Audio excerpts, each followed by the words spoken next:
చెప్పనా సిస్టర్. ఇంకా నిజం చెప్పాలంటే మేము మా ఇంట్లో మా అమ్మమ్మ వాళ్ళేం చేసేదంటే, నైట్ అన్నం ఉంటది కదా! అది నిజంగానే కుండలో పెట్టేవాళ్ళు.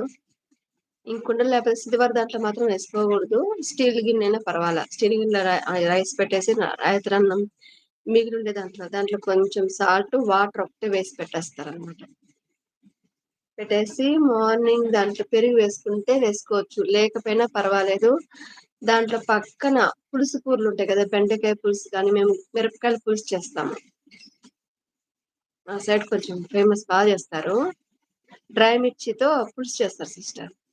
అది పెట్టుకున్నా కమ్మగా ఉంటుంది. ఫ్రై పప్పు పెట్టుకున్నా బావుంటది. లేకపోతే ఊరగాయ గానీ, మేమేమంటే కరవాడంటే డ్రై ఫిష్ తినలేని వాళ్ళు ఏమంటారు దాన్ని? మామిడికాయ ఊరగాయ పెట్టుకొని ముద్దగా పెట్టుకొని తింటుంటే కమ్మగా ఉంటుంది నిజంగానే. అద్భుతం ఉంటుంది. అవును సిస్టర్, చూసాను. సెర్చ్ చేశాను.